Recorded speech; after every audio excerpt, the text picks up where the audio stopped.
Good afternoon, everyone. My name is Mark Skidmore. I'm the director of the North Central Regional Center for Rural Development.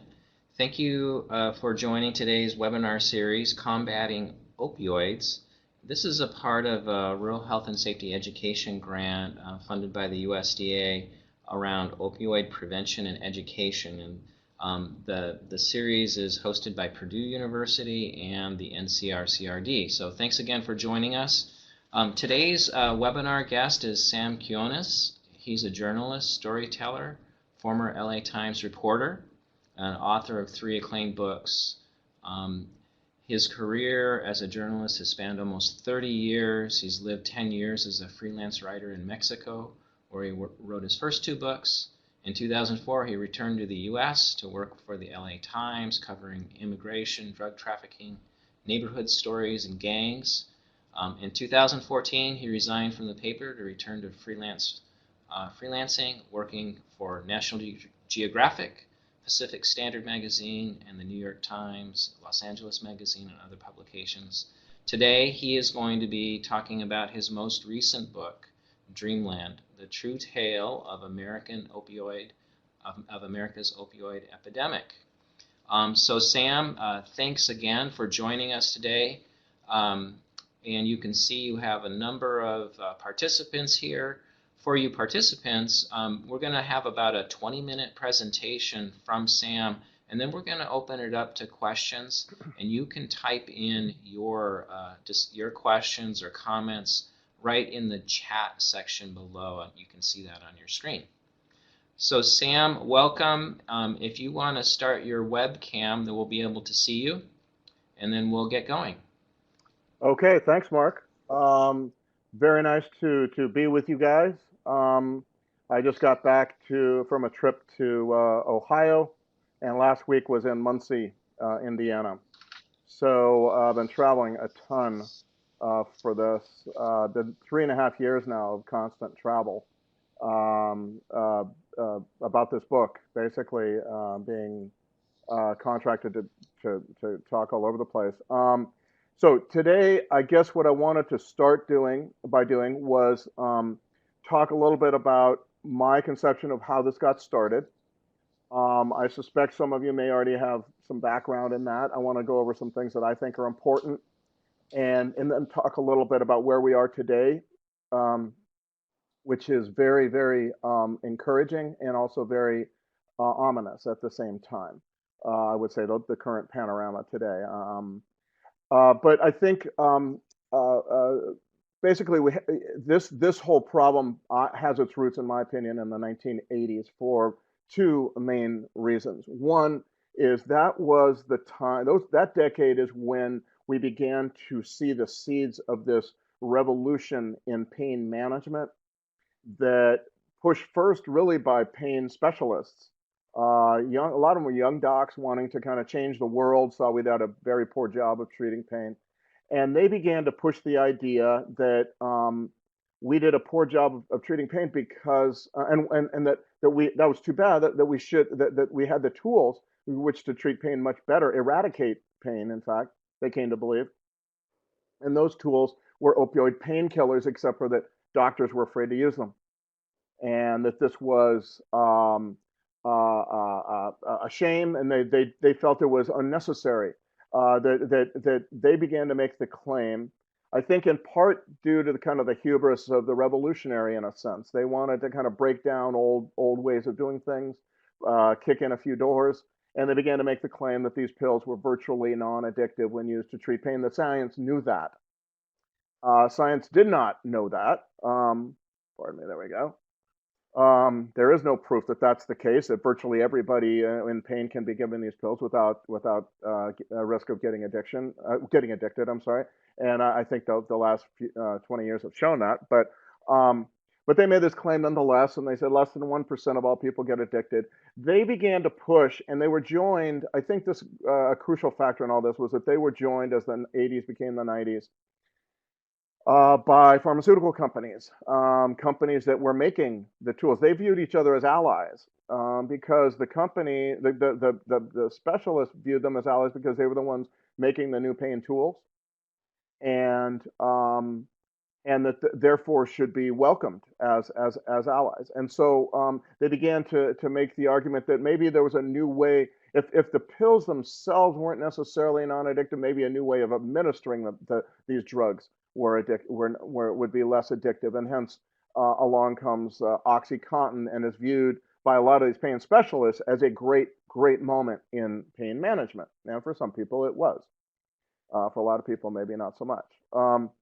Uh, so these two groups kind of form, and there's a lot of a lot of pressure begins to be put on doctors to change the way they've been practicing, to go at this in a much more pain in a much more aggressive way. Some of you may remember the days when pain was viewed as a national epidemic, and that pain should now be considered the fifth vital sign, except that pain's not a vital sign. It can't be measured objectively. And if it were a vital signs are something you want to maintain at a certain level, like pulse. You want to maintain that at a healthy level. Now people were being told, doctors were being told that this was a vital sign. But we have to knock it down to zero. It's the only vital sign you'd ever want to get down to zero. It didn't make any sense, but nevertheless, it changed a lot of minds. There was a lot of pressures, press Gini scores, doctor-patient evaluations, the JCO, the Hospital Accreditors, Association, began to put lots of pressure on hospitals. Are you treating people's pain? What they meant by that really was that, are you giving pills? Because we now believe they're non-addictive when used to treat pain. There was all these pressures. Doctors were then beginning to be dinged if they got poor evaluations. They began to be, a few of them were sued for not treating people's pain aggressively, meaning not giving the aggressive amounts of opioid painkillers. There was this general relaxation of these fears of using of opioid painkillers that had existed in this country for decades up to that point. Insurance companies stopped reimbursing. This is crucial. I really believe this was one of the crucial moments in this whole thing. When there's many crucial moments, but this was certainly one of them. Insurance companies stopped reimbursing for pain treatments that did not involve narcotics. Acupuncture and cognitive behavioral therapy, physical therapy, marital counseling, swimming, on and on and on. All these things were used together in a kind of a symphonic way, kind of using all these together on one patient. And increasingly, insurance companies say, why do we reimburse for that? We have these pills, they're cheap, they're easy, patients want them, and they're non-addictive suddenly. So we'll just do those. And increasingly, there was fewer and fewer tools the doctor had available to treat pain. At the same time, and I really believe crucial in all this, the 80s and 90s were a time when we, American health consumers, began to demand kind of easy, quick. We demanded comfort, convenience. We didn't want to actually have to work hard. We wanted to kind of kick back. We won the Cold War. The private sector was king. Capitalism was king. We wanted a kind of a vacation, seemed to me. And when it came to pain, I think we kind of, that was part of it. We wanted our pain taken care of, quickly fixed. Doctors began to see people coming in asking for antibiotics for symptoms of the common cold. People began getting opioids for sprained ankles, wisdom tooth extraction, all kinds of things. And increasingly, what happened was marketing worked. The crucial in all this was OxyContin.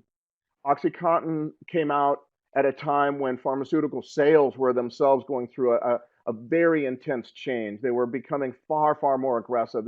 Before that, it was really low-key stuff. Pharmaceutical salesmen were usually versed in pharmacy or medicine. Slow-going older guys usually. They weren't hard sell practitioners. They were just kind of trying to be credible sources of information for the doc, and figure that was the best way to sell docs on their pills. That changed in the 1990s. Soon all those guys left, and a huge new generation, massive new generation of salespeople entered pharmaceutical sales. We started the 90s, I think there was in 93, 35,000 drug sales reps in America. 7 years later, year 2000, there was 102,000 drug sales reps in America. They were like locusts, the doctors couldn't get away from them. There was just like these lines of these people tripping over each other, barraging these docs. And it was that's changed now, but at the time it was kind of like this Wild West feel. OxyContin comes out in the middle of that.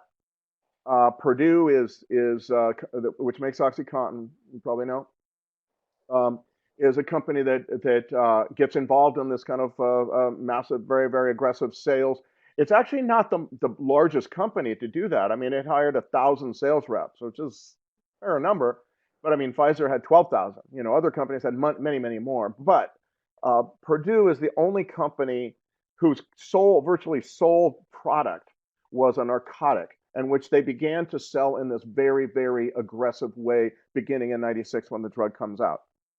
And they learn to give stuff away. They give stuff away to the staff, to the docs. They give away trips for CME. They give away lunch. Lunch was the big thing. You give lunch to the staff, and pretty soon, like the staff's on your side, and you come by every month with lunch. Oh my God, this is wonderful! I love this woman. Let's buy everything. She sells, and pretty soon everybody on the staff is on your side. Increasingly, the people that they hired in these jobs were very young, a couple of jobs out of college maybe. They were all very good looking. They did not have any background in pharmacy or medicine. They didn't know what they were selling, but they did know how to sell. And Purdue was right there in the middle of it, very aggressively pay the highest bonuses of any company ever, I think, really in the history of the pharmaceutical industry for several years, from 96 to maybe the mid 2000s, right in there. It was a very, very aggressive moment. They believed that they could sell docs on the idea, proposed first by pain specialists, that these pills were virtually non-addictive when used to treat pain. And in the end, marketing worked. Marketing worked in a few short years, really, not a decade, I don't think. You saw a massive change in narcotic prescribing practices by doctors from coast to coast, all across every state in the country. Doctors were pressured, eagerly joined, very reluctantly joined, whatever it was. There were many, many cases. Some docs really never did, but most of them went along with it. And we began to see, therefore, a massive fire hose blast of narcotic painkillers blasted on the country. Beginning in the mid 1990s. This overlays changes to our heroin market. Our heroin market went through a massive change in the 1980s as well. Before that, most of our heroin came from the Far East. It came from Burma, Turkey. Turkey was a big place. Places like that. It had to cross two continents and an ocean, and it got to New York City. New York City was really our hub, right? That's why you have Serpico and French Connection, all these great movies about heroin in the 1970s, because most of our heroin comes from Mexico because it came, I'm sorry, New York, because it came from the Far East. 1980s, all that changed. These were the years of the Colombian drug cartels. These were years of the Mexicans kind of on the way up, not quite there, but they're getting there. And these two groups changed our heroin markets forever. They began to funnel into our country, along with the cocaine, along with the marijuana, heroin that was every year more potent and every year cheaper, and basically outcompeted the heroin coming from the Far East. All of a sudden, it was by the end of that decade, it was record low price, getting every year more potent.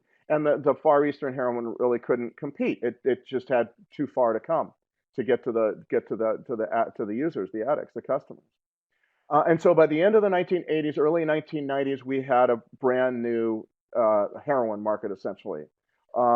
Except nobody noticed because we weren't creating huge numbers of opiate addicts back then. Only the DEA really noticed this change, and nobody else cared. Because we had crack, we had meth, we had other drugs. No one really it didn't kind of grip people. And then along comes this opioid. So this opioid epidemic is overlaid on a deep um, uh, uh, um, change in our heroin market, and it be and soon people begin getting addicted to those pills because, in fact, you can get addicted to them, even when doctors prescribe them to you.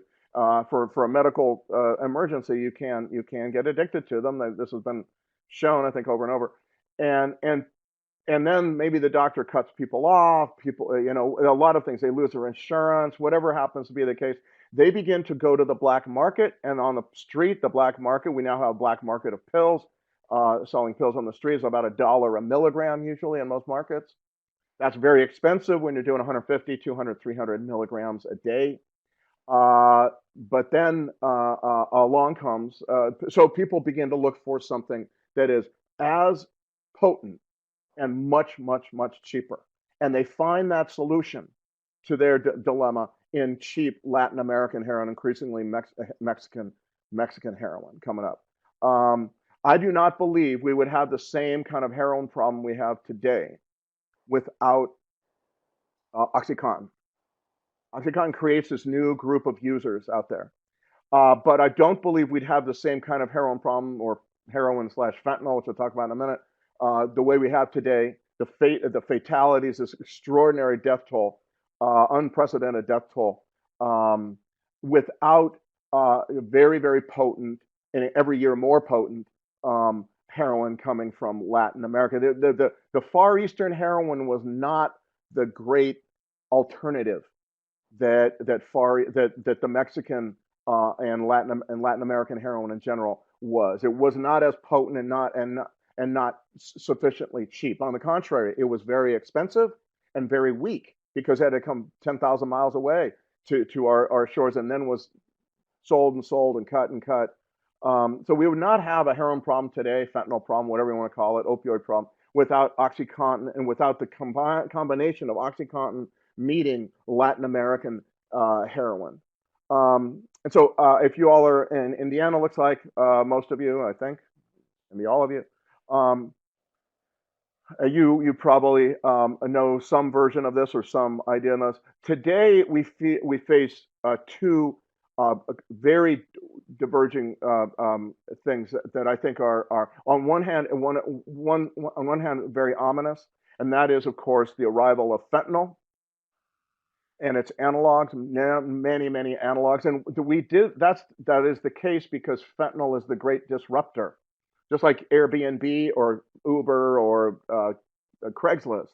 It's the great disruptor of the traditional business. That traditional business being the drug trafficking, the underworld, drug trafficking world, because it can be made by anybody.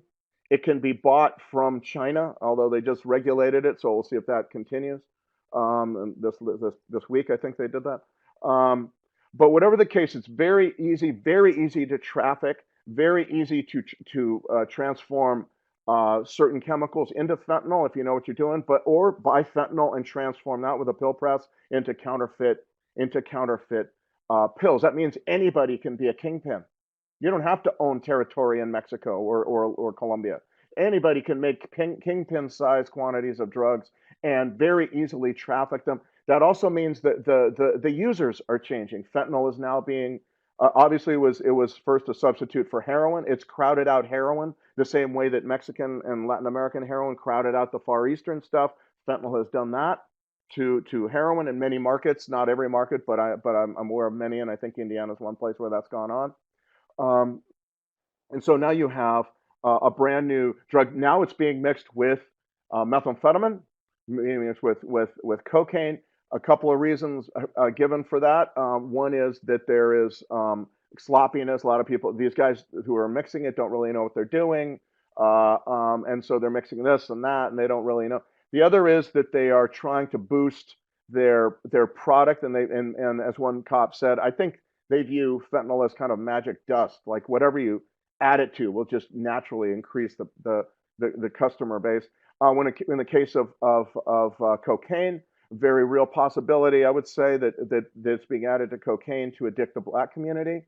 Black community really was not part of the opioid epidemic to any significant degree at all. But black users of drugs in the black community prefer cocaine. So you lace cocaine with with fentanyl, pardon me, and you get over time a new a new addict, and that's why you've seen enormous increases in African American fatalities due to overdoses. It's not been because they've taken cocaine; it's because they've taken cocaine laced with fentanyl, and you're seeing this in various areas. Ohio, I was in Cleveland, where that's definitely the case. Of course, this has created a whole new poly drug world, and now methamphetamine is entering the picture. And this is Mexican cartels or Mexican drug trafficking groups. Don't really like the word cartels too much, but Mexican drug trafficking groups, I think, in a very conscious business decision, saying we may have saturated fentanyl too much. We may have created a real reluctance among street dealers to want to deal with fentanyl because they might get a body, and when they get a body, they can go to prison forever. And maybe so they have begun in the last year, maybe a little bit more, in funneling enormous quantities of very high quality methamphetamine. No longer the shake and bake and the smurfing and all that stuff. These are made in very high quality labs and shipped up here. And so now you're seeing methamphetamine kind of the way of the future for the moment, anyway. However, on the positive side, I would say I'm very, very excited and encouraged to see. As I said, I've been all over the country talking about this. I'm very, very encouraged and excited to see in every county I go to, every one that I've been to that I can count now, people are forming, task forces, alliances, whatever, working groups, whatever. The point is not the name. The point is that they're all coming. You're seeing people come together to fight this in a beautiful, very kind of grassroots American way that I found very exciting and healthy and exhilarating at times. And it's a couple of great things about this. One is these groups do not include only the usual suspects, only cops and jailers and DEA and public health maybe, but they include insurance agents, the Kiwanis Club, chamber, factory owners, college coaches and college presidents, recovering addicts, hospital administrators. All these different people are coming together to work on these. And I've seen this over and over and over in different counties around the country. I find that very, very encouraging. The other thing is that's encouraging about this, I think, is that nobody needed a pilot project to show them what to do. They just started forming these groups, right? They didn't say, gee, where should I find and is there a 10-point plan that I need to follow? No, they just started doing it. And it was so exciting to see that. I began to see this like in 2016, I think, and then really revving up last year and of course this year. And the other thing is, they're failing a lot. It's not perfect. And I think that is also beautiful, I have to say. It's such a wonderful thing to see people not bothered by the fact that they fail. We got into this because we wanted one single beautiful silver bullet answer to a very complicated problem, which was human pain. And the silver bullet solution for every single American was a ton of pain pills. And I think we need to get away from that. And these groups are showing how to get away, that they are getting away from that. They're saying, no, we're going to find the solutions, plural, the many, many solutions. We're going to try to harmonize them, to improve them, to work together on them. And yeah, they're going to fail. It's fine. That's okay. That's not a bad thing, It's a good thing sometimes to just say fail. We wanted to get away from all pain. We wanted no pain. Pain is a good thing. So is failure from time to time. And so to me, this is one of the really great things that's happening around this. You are seeing county after county these groups forming. And if you all are looking for ways to get involved, I would say find those groups in your area, in your region or your county or your town and lend your voice and be part of that. It's such an exciting thing to watch.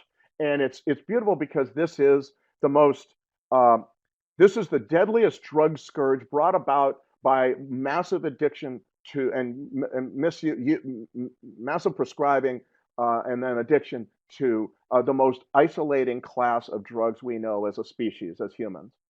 And we are seeing that what's great about it is we are seeing Americans come together to fight this, break down that isolation, come together to fight this together. And kind of counteracting those silos, all that stupid partisan political bickering that CNN and Fox News tells us is so important. Um, Getting beyond all of that to work together. It's a magnificent thing, and that's what makes this, I believe, and I'll end with this, the most important, the most powerful force for change in America today is this the deadliest ever epidemic of opiate addiction all across this country. With that, gone a little bit over, I'm sorry, but I'm happy to take any questions that you guys want to throw my way. Well, great, Sam. Thank you. So for the audience, we have a great opportunity to ask questions. So what you want to do is type in your question, and while we're waiting for the first question to come in, I wonder, Sam, if you could talk a little bit about addiction and who's more or less likely to fall into the trap. Is it an equal opportunity, Well, or are of some course, people? I'm a crime reporter, and so the issue of addiction was not really. My background was covering street crime, and I never really paid until I got to this book, never really paid much attention to addiction as an issue, honestly. And of course, every human being, we all have brain chemistry and receptors in our brain that can be attacked by this or that substance. We all have alcohol, nicotine, opioids, whatever. We all have within our system, in our makeup, our biology, the ability to be addicted, over exposure to certain drugs, creating all this dopamine, et cetera, that kind of thing. However, in this epidemic, virtually everybody I would say 90+% were white people. There was, I would say about that number too was, or close to it, were people who started with pain pills. They could have started all dealing with this excess supply. To me, this comes down really to a story of supply. I lived in Mexico for 10 years, where it's easy to believe that it's really that demand is the igniter of this. Mexicans want to believe that because it allows them to wash their hands of what is really a binational drug problem. And so I believed that until I got into this book, and I realized, no, this was created by a massive new supply of drugs created by pharmaceutical companies, doctors, and our own desire to wanting to be fixed.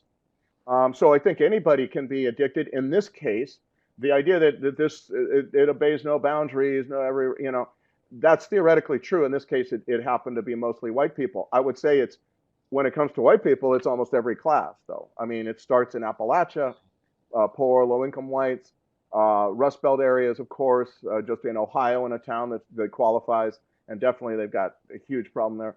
But then also, of course, now some of the wealthiest suburbs, Charlotte and Salt Lake and Orange County here in Southern California, where I am. So I would say that does not mean that given the right supply, other races can't be addicted to this. But I think in this case, it took a bit, and it was really kind of exclusively in the white community where this got going, and where it remains, I would say, the biggest problem. Well, thanks. So we have a few questions coming in. The first is from Blackford County, Indiana. Can you talk about the importance of rebuilding community and overcoming isolation? Bo Ballou from Purdue University asked a similar question, referring to a previous presentation where you talked about the building of community and discussing what you mean And by I this. think I was just in a small county in Ohio, and I'll tell you a little bit about what they did. What brought me there was the story that I heard from the sheriff. The sheriff, this was a town that had lots of factories. Most of those factories left. There are a lot of, and now there are jobs now. The economy is really heating up, but they aren't the union kind of jobs, well-paying jobs as much. But nevertheless, what has happened in that community has been fascinating. This is a very, very conservative community, voted 60% for Romney, 70% for Trump, okay? But they have had a transformation in thinking about um, addiction. Most, their only exposure to addicted people is to their own people, and it's mostly a white population in that county. But they have come together in a way that's fascinating to watch, and it's in little. What I like about it is it's not these big splashy things, It's like these big splashy solutions. It's small little ways. And the sheriff, he was going around telling business leaders, "Hey, maybe we need to give some of these addicts a chance and hire some of these guys." And one guy said, "Well, have you hired any?" And he goes, "Well, actually, I don't think I have." Okay. He begins to think about it. And so he begins to hire addicts in the department.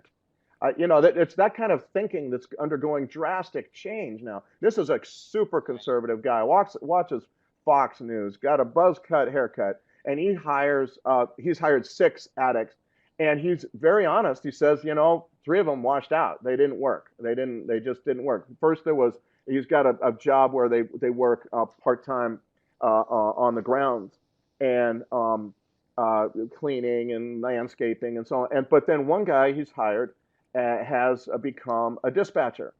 And I went to kind of do his story. I wanted to see this one little story of this one guy. The sheriff seeing it was his job too to not just lock people up, but to give people a chance. And what you're beginning to see in that community is this kind of thing. People coming forward. There's a drug court now. All these churches get involved in the drug court. All these businesses are coming forward to hire addicts who can make it. Some of them don't, you know. There's gyms are offering half off memberships for people who go through the drug addicts who are trying to work off a charge, who go through the drug court. So you can get in shape too at the same time.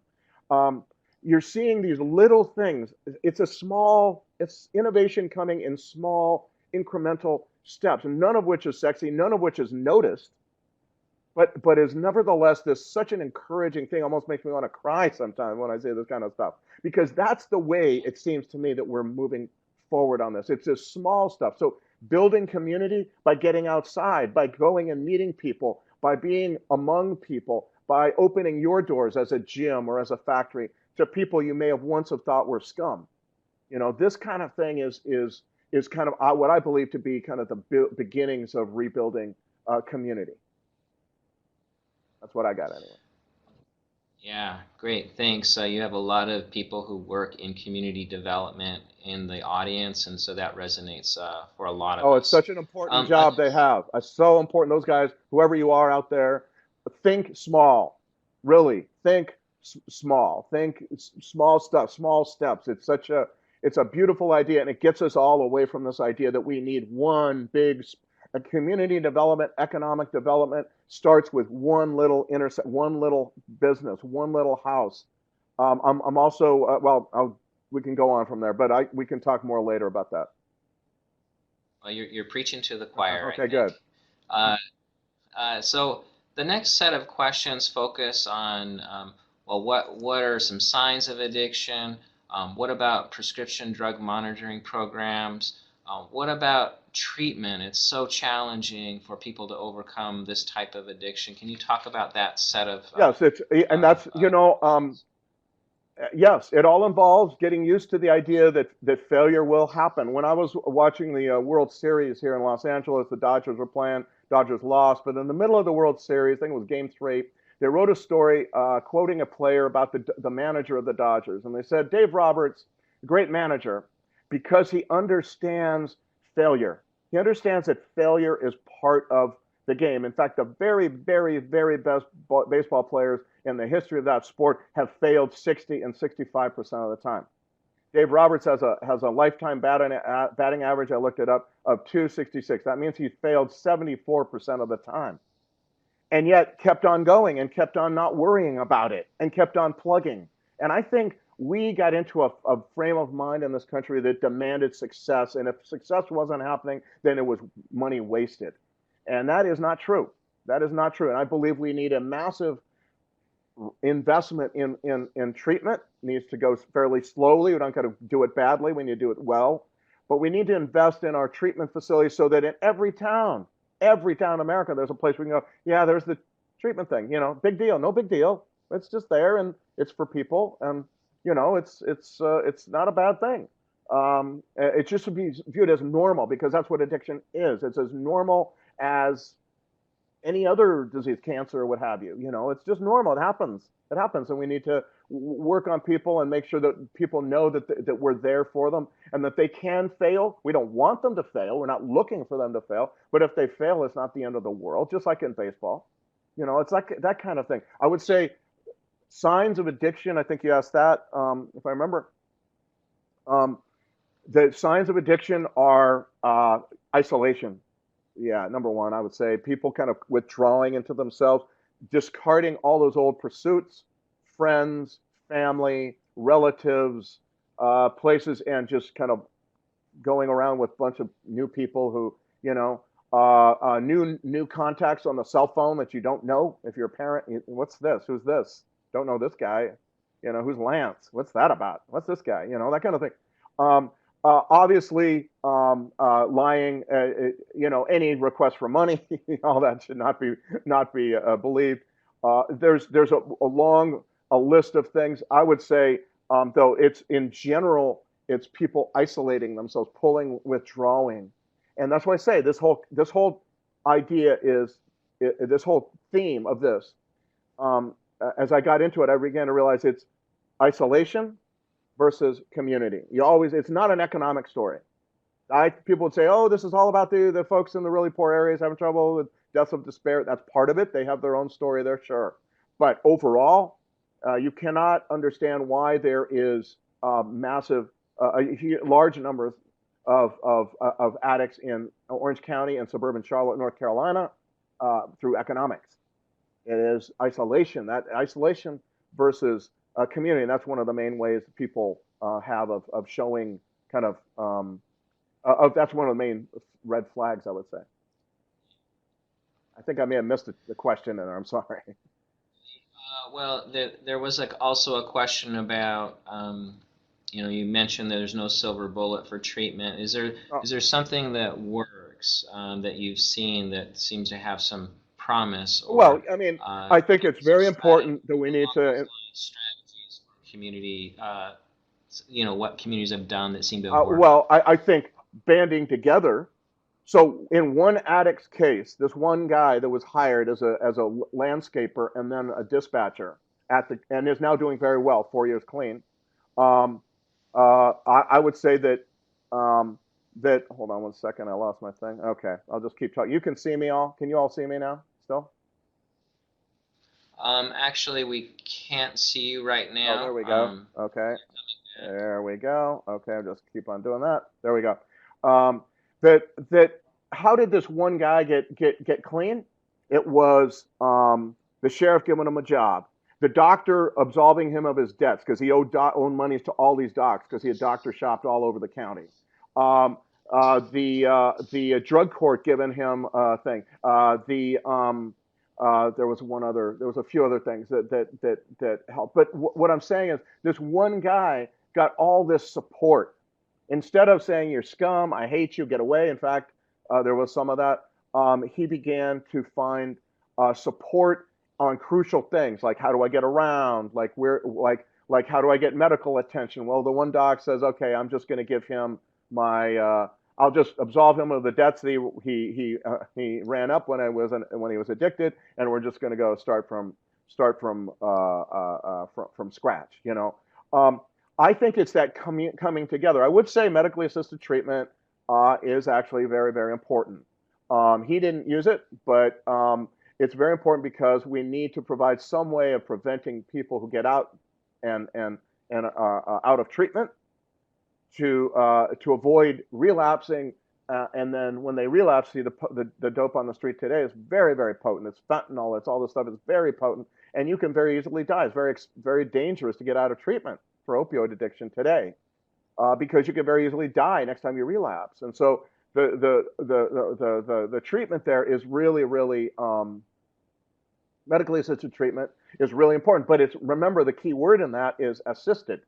It's not medical treatment for addiction. It's medically assisted. These are tools that need to be used. And I think when communities come together in the way this one town has, in a very beautiful way, very heartwarming and uplifting and way. All the deputies at the sheriff's office are all like, what could we, they hated this guy. They had arrested this guy. They remember this guy. He was a bar brawler and an addict, and they hated him. And then he comes along and he's working there, and they're all kind of like slowly warming up to him. And all of a sudden now they're all like really want to help him, and he's doesn't need their help as much anymore because he's doing fairly well. So I would say that, to me, there's like, again, it gets into that. It's all these different things need to be tried.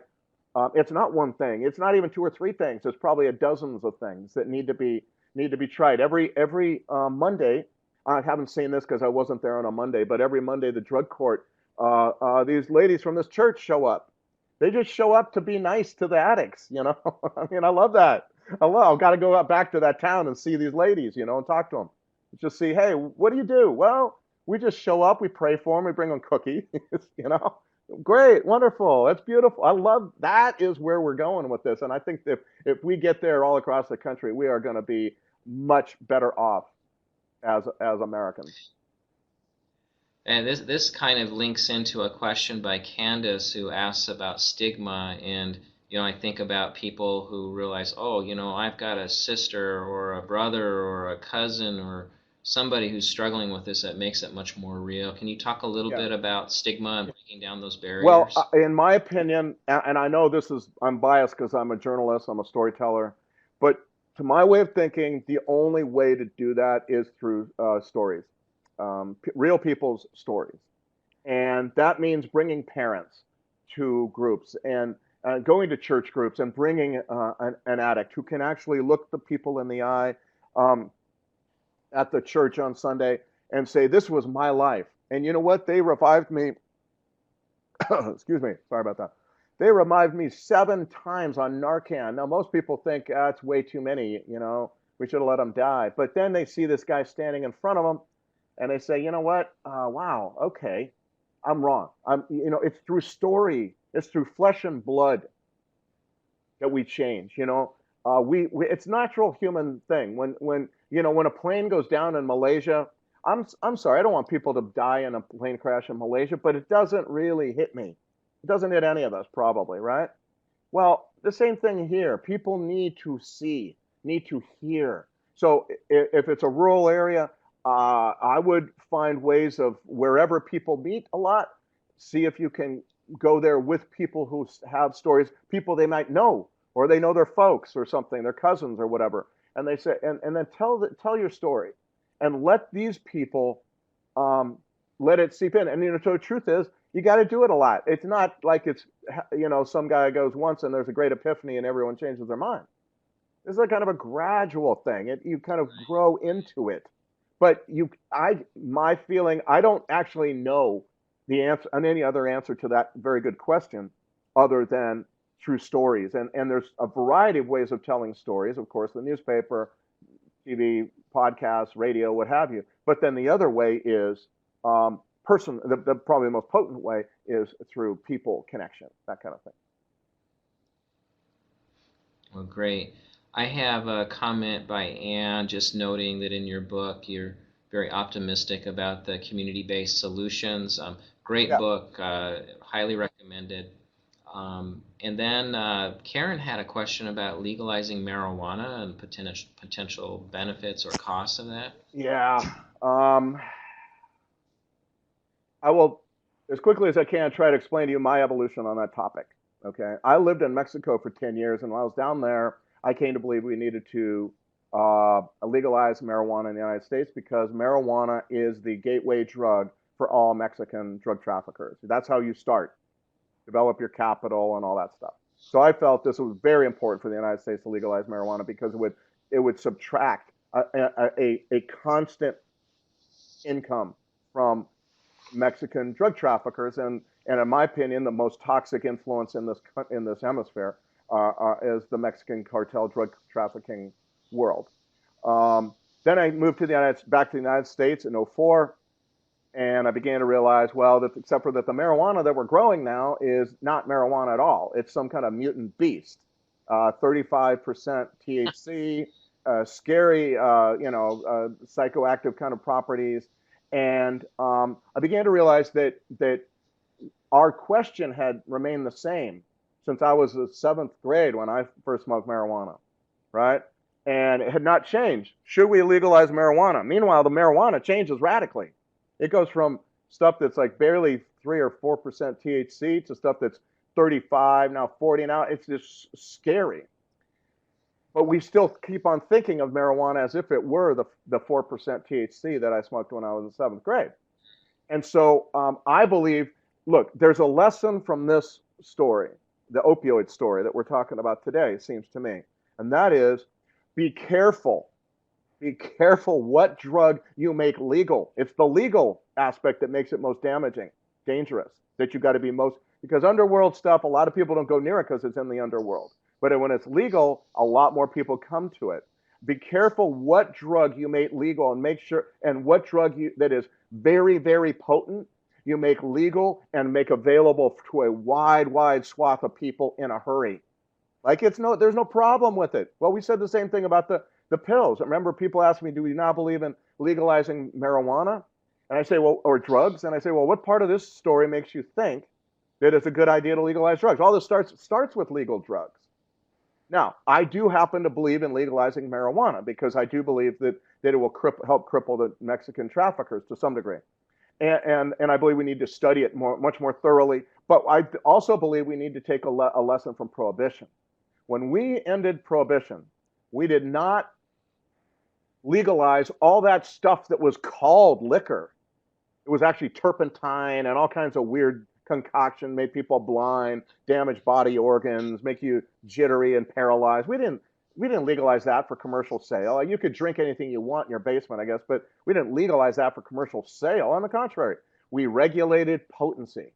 And I did not vote in favor of my state's, in 2016, my state's marijuana law because it had a lot of great things in it, a lot of regulatory schemes that I thought were pretty good, but it did not call for regulating potency. And I think same way we do with beer and wine and that kind of thing, we need to go very slowly, very cautiously. And I think we are going to destroy the benefits that may be part of marijuana by very aggressively, quickly, and with a lot of hubris and really obeying a new moneyed interest, which is big pot growing now in every community in America, I think, the big pot kind of influence. By saying, well, it doesn't matter, it's all the same, it's all pot, who cares, that kind of thing. I think 35% THC pot and 4% THC pot are radically different things. And we need to be very careful. We need to be very cautious. Not be filled with all the hubris that we were filled with when we wanted to have pain pills for everybody. Because we're going to have a duplicate. And we are, again, creating a very large, moneyed political interest in what's becoming kind of this big pot. So that was kind of my feeling about marijuana and legalizing marijuana. I still believe in it. I still think it should be done. I want it to be done well. I want it to be done cautiously, and I want it to take a long time. I want us to take 10 years of 7% THC. That's maximum, something like that. While we study it, while we invest in the highway patrol, getting their tools, and inspectors in the fields to go out and inspect this stuff, right? To make sure that every a bowl or whatever joint of marijuana is actually clean, is not like the same way we do with food or medicine. Same thing. We need to deal with that with pot. Well, I think we have time for one more question Sure. and from Chad.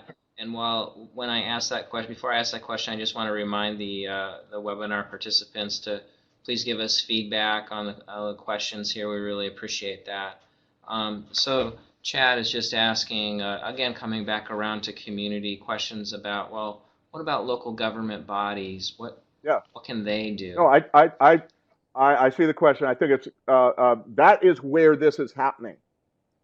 We grow up in a time when we like to laugh at government, ridicule it as inefficient and bumbling, and private sector some like clean, lean, clean, mean, efficient engine of job creation. And this is a whole problem that was created by the private sector. And for the longest time, Now it's different. But when I was working on a book about this topic, it was only people in government I could talk to. They were the ones fighting this quietly, thanklessly, sometimes under threat of lawsuit. A lot of these guys. It was coroners, it was public health nurses, it was cops and prosecutors, it was social workers, foster children agencies, et cetera, et cetera, et cetera. There was all people fighting. Were in the government employ.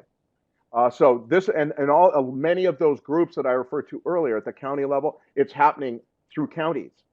Okay, it's not happening. The county is the convener, and then everyone else is kind of part of it. But it's not like government knows everything. That's nonsense. It's just to say that government is performing the function it was always intended to perform, which is as a forum through which we all come together to solve our communal problems. And this is most definitely a communal problem. And they're stumbling, they're finding their way. It's not perfect, but I think this is where it's all happening. The federal government has a role. Federal government has a role in funding really expensive long-term research, has a role in funding grants, but what it mainly should be doing is facilitating the work that's going on locally. And I think there's a lot of understanding of that it's at the local level that a county or a region or a town or a hamlet or a village, whatever, will come up with its solutions, and the federal government needs to be there kind of sustaining that, supporting that. And that's a great idea. The question also asks about county jail. This is a pet idea of mine that I think I'm very enamored with. And that is that we have to find that one of the key things to this is this epidemic is one of the most potent forces for change in America today, because it's calling on us to change how we think about a lot of things: addiction, crime and punishment, sentencing, the role of churches and insurance agents in fighting drug addiction, all that kind of stuff. All these things are coming up for questioning, right? It's beautiful. One of the things that needs to be most dramatically changed is jail. Jail up to now has been a place of vegetation. You vegetate. You go there, you sit, you don't do anything, you fight, you learn how to be a better criminal. There's some weird sexual stuff going on, maybe. All of that stuff. It's the worst. And here's the thing. It's at the very point where we need change, because think of the addict. The addict's on the street for 6 months obeying the dope, doing nothing good, just finding dope every single day. It's like a horrible job that you hate. He's got to do it every day. He gets arrested, detoxes in jail, sees for the first time, gets all that crud out of his system, begins to see rationally what's going on, a mess he's made of his life. And it's at that moment of clarity and contrition that as a society we put him in this horrible, predatory, tedious, weird, ganged up place that they call jail. And it's awful. And so what's happening now is you're seeing this in various places across the country. You are seeing jailers, very conservative people, not wide-eyed liberal experimenters, in places like Indiana or in places like Kentucky and Ohio, decide that they need to do jail differently. They need to provide they need to provide pods that are like full-time residential treatment, like you would get on the outside if you wanted to go when you were on the outside, which you didn't. If you had insurance while you were on the outside and addicted, which you didn't. If they had any beds on the outside when you were addicted, and they didn't. Now you've got all of that. You've got this willingness. You've got a guy who's detoxed. You've got the ability to do it, and it's at jail. And if we could change jail in this country, it would be a revolution. It would be a revolution in drug use and criminality, because jail is a liability in both of those. It helps create more drug use. It helps create more criminality. And it's happening now. It's happening. It's, again, slow, kind of stumbling. It's not perfect. And a lot of it depends on the addicts who use it. And some are really motivated and others are really not. But I think it's just one of those things that locally time has come. And I think this epidemic is showing people who once thought just throw them away, just throw these guys in jail and forget about them. They're seeing these jailers, these sheriffs and what have you, are seeing that is not tenable. This epidemic has made that untenable. And it's showing them what we actually, and if we could change jail, if jails all across America had a pod or 2 or 3 for recovering addicts, I mean, that is the most profound revolutionary idea I've heard to come out of this. Because again, all of jail just enforces criminality, teaches you to be a better criminal, teaches you to be a better gang member, a more committed gang member. I see this in LA all the time. It teaches you to be how to do better check fraud so you can get money for your dope. All of that kind of stuff is what happens in jail. And if we are able to kind of make those inching changes towards a different kind of jail, we will be much better off country, in my opinion. Well, I think that's a good place to stop. I have tutored in a jail in my earlier years, and it's an opportunity to help transition away from a direction that is unhealthy. So no doubt about why it. can't we do things differently? Sam, I just want to say thank you for your time and sharing your thoughts about the crisis. I know that the audience really appreciates it as well, so thank you so much, and thanks everyone for joining us, and My pleasure. have a good weekend, everyone. All right then, Merry Christmas. Yep. Take See you care. guys. Bye-bye. Merry Christmas.